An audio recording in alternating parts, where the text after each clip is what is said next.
Hey everyone, what's up? So did talk about the Berlanga fight with against what's his name, and it was part of the last video, but I did cut that portion out of the video. That's why that last video is a little choppy.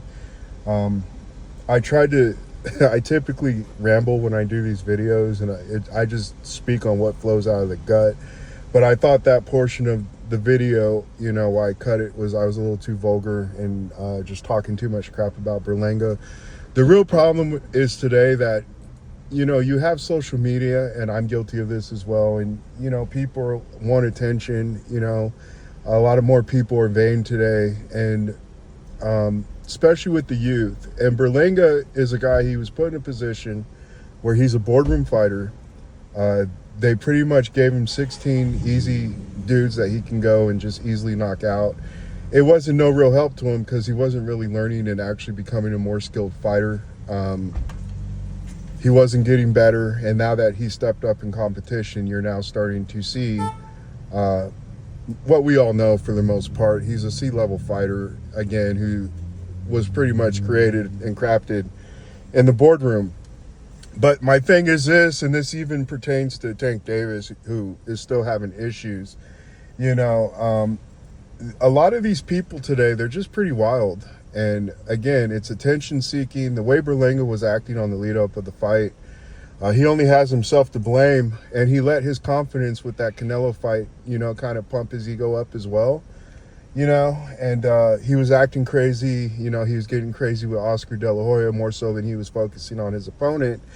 And here we are today. He got knocked out and whatever else. But even when he was getting knocked down, you're more concerned about how the crowd is seeing you. You got to try to save face.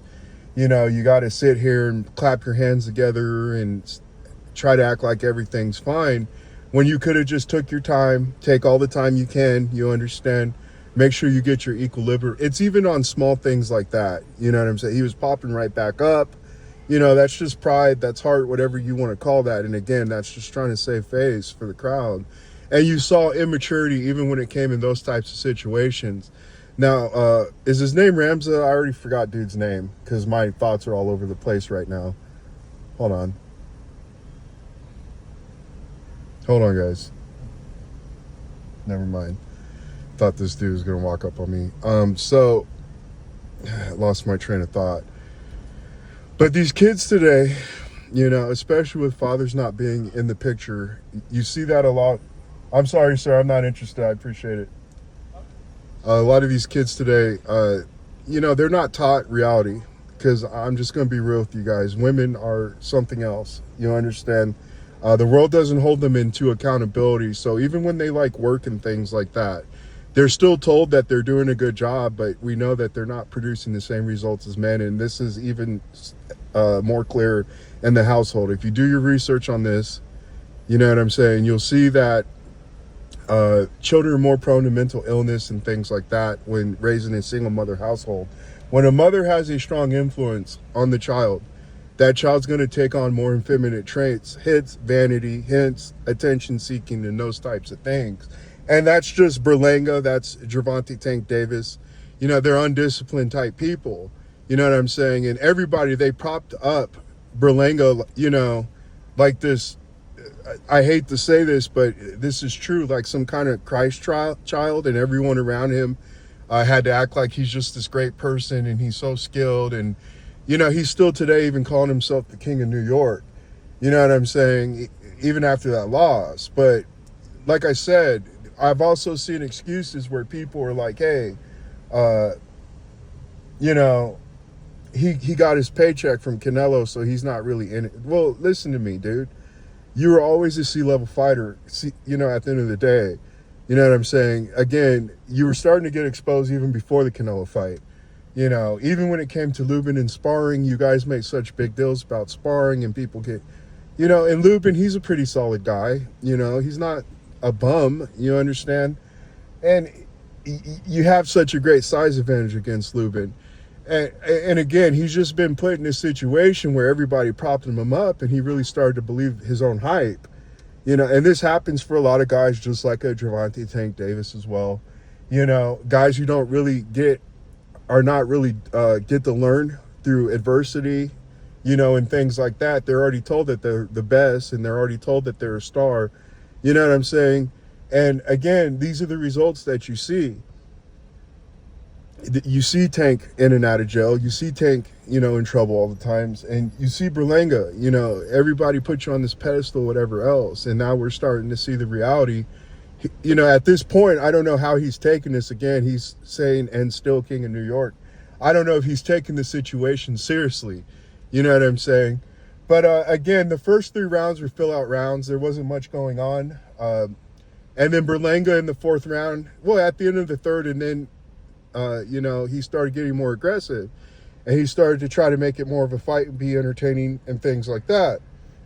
You know, that's when the fight finally did start to pick up. One thing that I noticed right at the beginning of the 4th round, where it was the beginning of the end, what's his name finally started using his jab, being the bigger, lankier fighter. You know what I'm saying? And I have to say this too. I'm very happy to see the type of character that Ramza is. I think that's his name. I'm having all these distractions right now. You have to forgive me. But, you know, he's a very poised man. I liked what I saw. You know what I'm saying? He was patient.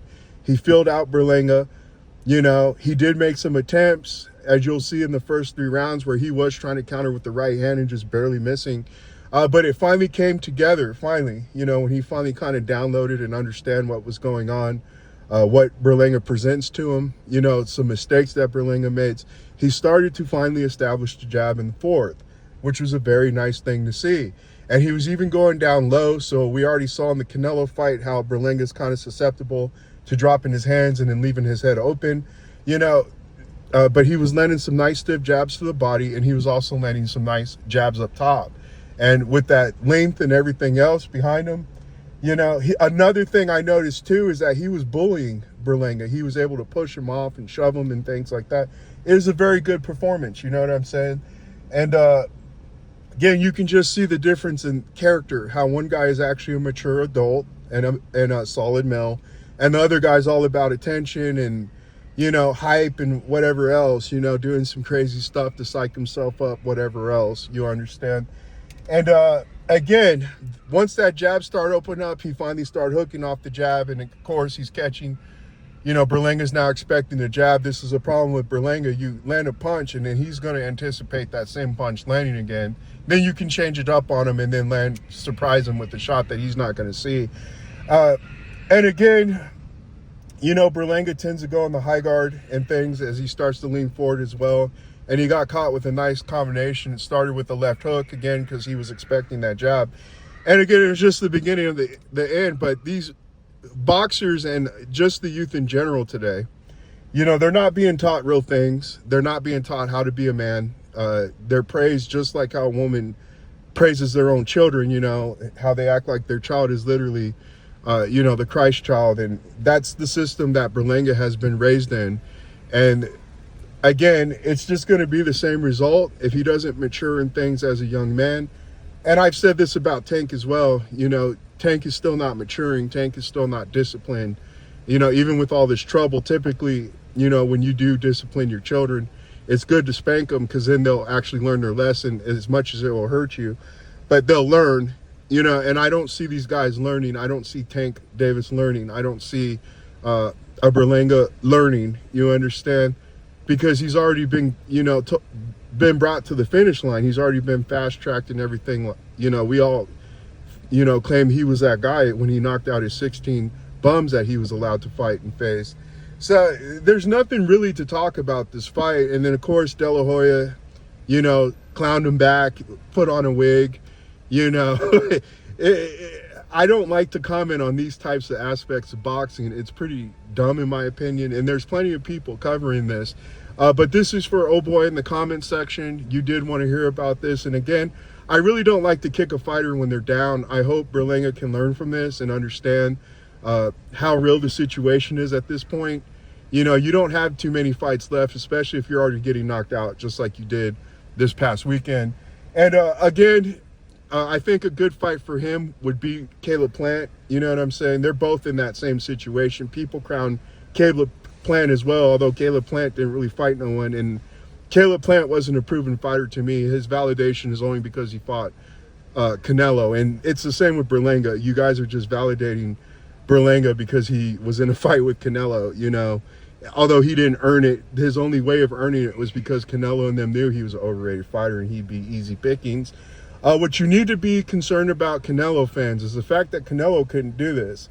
And I'm surprised that how you guys speak up Canelo. He couldn't knock out guys like Berlanga and, Munguia. So that's kind of a red flag right there. But I already addressed in my matchup video, where we actually go more over the styles, the tendencies, the patterns, that Canelo's power has always been inconsistent.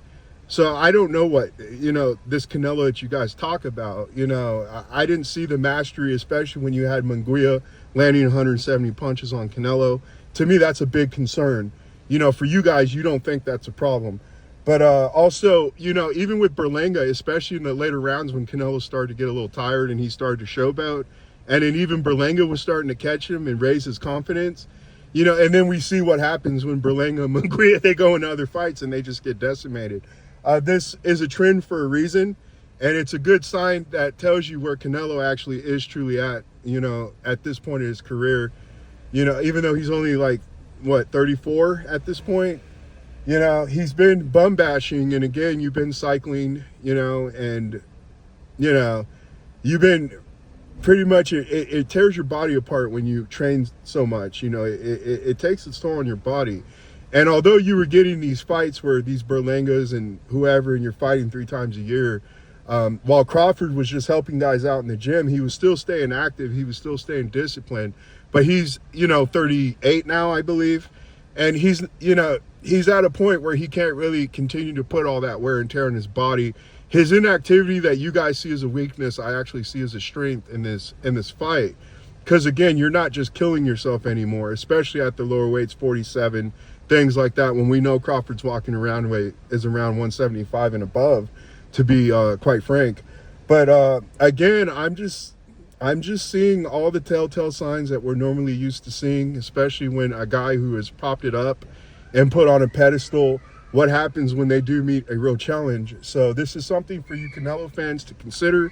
And again, this was just to address the guy in the comment section who wanted to know how I felt about the fight. I know we got too philosophical here and we went too much into things that really don't have to do with boxing, but maturity is a very important factor for boxers today. And you're seeing these fighters, they're being less and less mature as time goes on, and they're already put on this pedestal. They're already put up as this, this person that's praised when they haven't even really done nothing or truly proven themselves. It's just an ever-growing trend in the sport of boxing, and it's going to hurt guys like the Plants. It's going to hurt the guys like Berlanga, But again, I'd like to see Berlanga versus Plant. They both kind of like to act out as caricatures, I think that would probably be his next best step. Maybe fight a bum again real quick if you need to do that, to kind of overcome the devastating loss. But I think Plant will be the next goal, and that's a good money fight for both guys to kind of keep them busy, keep them active, and both take care of their families and their loved ones that are close to them. I will talk to you guys later. Bye.